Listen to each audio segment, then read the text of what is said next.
Yes, Josh Naylor is a Mariner, Brock. You said you wanted him yesterday, that he was your top guy, and guess what? It happened just a few hours later. Congratulations to you. You're welcome. Yeah, you're welcome. You made it happen.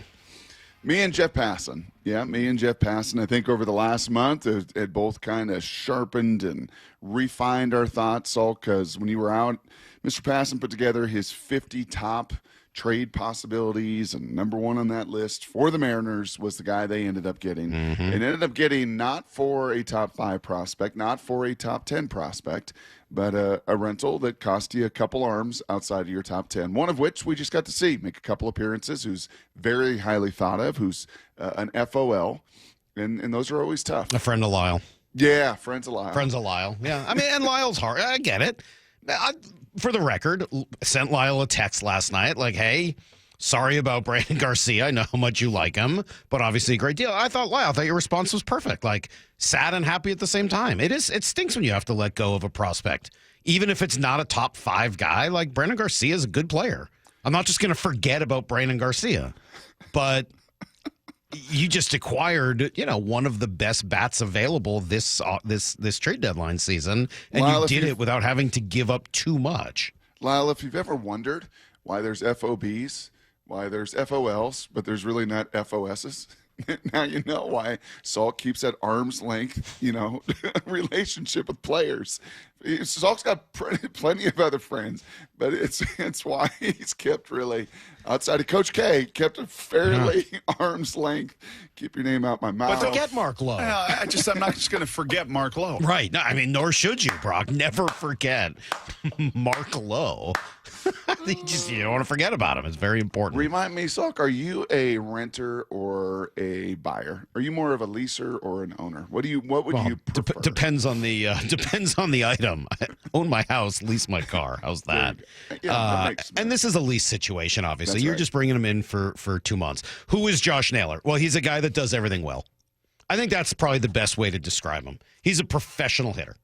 He's a guy that does everything pretty well. And he's going to make this lineup much deeper than it was yesterday. He's going to hit cleanup. He's going to hit behind Cal and protect him. He moves Randy and Polo down a spot. He adds more length to that lineup. And he does all of that without having to use too many of your chips that could be still used elsewhere to continue to make your team better, all the while lessening your need to do other things. So you're in a better position, I would say, leverage-wise than you were yesterday, because anybody trying to hold you over the barrel for Gino or Castro or whatever, and we'll talk more about those guys at 7:30, you don't need them in the way you needed them yesterday. So you want them, and I know the Mariners are still actively trying to get more deals done. They are not looking to be done. But they don't need to do anything at this point, certainly offensively. They want to. But that's a much better place to be. Yeah, do these Mariners also need some of the edge that Naylor brings along? Because as much as people were pulling up the baseball savant pages, as much as you were looking at the stat lines and the numbers and the production, I would say just as popular yesterday, at least in the social realms, were some of his highlights. Well, he is a mystery, man. I mean, is he the guy? I went through some of this earlier, some of the contradictions of Josh Naylor. I want to watch him play every day so we can start to learn who he is by watching him, not just by seeing the clips.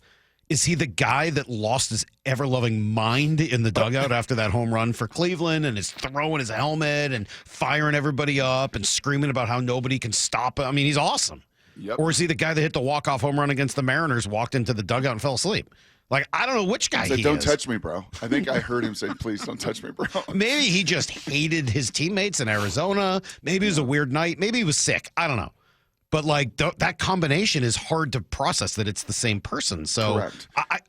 That's not a knock. You saw the clip of him against the Yankees in the playoffs, right? Yes. When he was rocking the baby. Yes. And, I mean, just taunting their dugout the entire way. Yeah.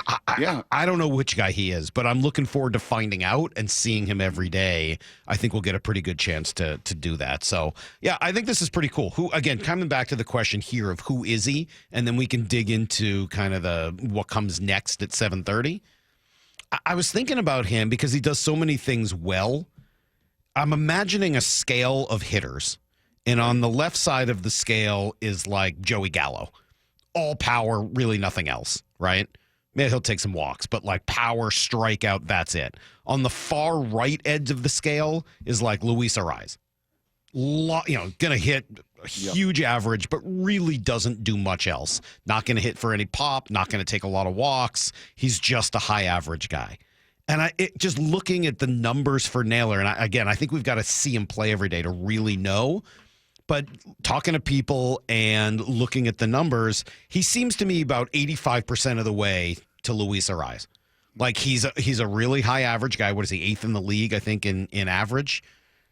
He has pop, though. He's not a zero pop guy. I mean, he's so big, but he's not a 40 home run threat either. He's like a 25 home run hitter. And he does that by making a ton of contact.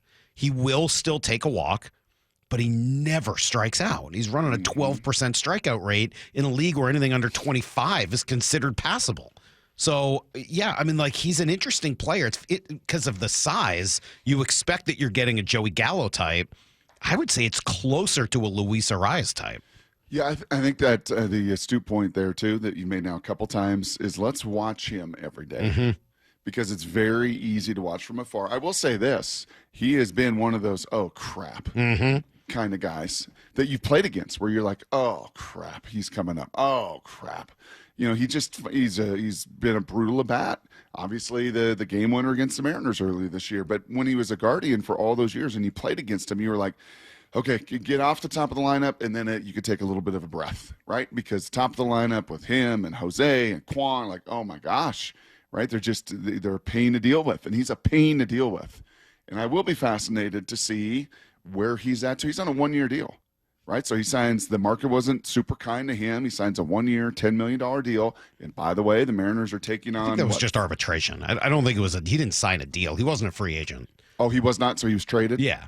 Okay. Yeah, no, they traded. Cleveland traded him to Arizona in the offseason. Cleveland traded him, and they were done with him, and so separated from his brother, and making $10 million. I don't know. I don't think you're looking at that quite right. I think. Sure? Well, I don't think they traded him because they were done with him. I think they traded him because they're Cleveland and they knew they weren't going to be able to re-sign him, so they got value for him. Okay, that's so fair. I don't know that it's that. Yep, no, that's probably more fair. Yeah. I guess you got to remember what organization he was with and what their overall kind of philosophy and model is. They weren't going to be able to sign him in another year, so they bring in Carlos Santana to kind of fill that gap. Yep, but I don't think it was a fair. I think it was that's probably all fair. And because I saw Joe Fan yesterday, and he realized later that he screwed up, saying, "Well, why didn't the Mariners just sign him in the offseason?" Well, because he wasn't a free agent. Yeah. No shot at Joe. He realized. I mean, how close is he now? It feels like he's been playing for like 15 years. He's 28. Years. I mean, that's why he's going to be a free agent next year. So he'll be a totally. He gets his first shot of free agency next year. Well, that even actually makes my point better. He's got now 50-something games here where the weather has warmed, where this park is a little bit better to hit. Where you're also going to get to hit in Texas and in Houston and in Oakland, Sacramento, right? I mean, he's going to get a chance here, and I would hope that kind of fuels. And, oh, by the way, you got a chance to do something here and help propel this team to the playoffs again, and you're going to be right alongside one of the great stars in the game. Like, I would hope all of those things should be pretty good. I don't want to say incentive, but pretty good fuel for a guy that is going to be an impending unrestricted free agent for the first time in his career. Yeah, there's nothing not to like about this deal. Nothing. I think that's probably the first thing to be said. There's nothing not to like here, other than being a little sad because Brandon Garcia is going to go. And Brock, I know you're not just going to forget Ashton Izzy, but like, this is a pretty good deal. And your farm system is in such great shape to be able to handle a deal like this, that this one was a no-brainer for the Mariners. I know everyone in that building was celebrating yesterday. And it gets the market going. Yeah, and when you have continued conversations with Arizona, and they're like, all right, well, we want X, Y, and Z, and from all you hear, and I heard it again yesterday, they're looking for 2 top 100 prospects for Gino. You're like, yeah, that sounds great, but I'm not going to do that. Sorry. Like, I already got Josh Naylor. I don't need to do that. I want to, but I don't need to. And so good on them. They put themselves in a better position. And we will talk in 20 minutes about what else could happen and who's got to go in order to make room. And there's still a lot of conversation moving forward about what happens next. But I want to make sure that we first focus on what they did accomplish yesterday. And I think it's a pretty huge deal. A Well, they really, also won a really baseball good thing. game. And gained a game on Did the that happen? Astros. Did the game still That matter? happened, too. I forgot. Yeah. I thought we were just Yeah, talking it about still team mattered, too. building. Oh, they actually got to play? Oh, we'll tell you about that next on Brock and Salk.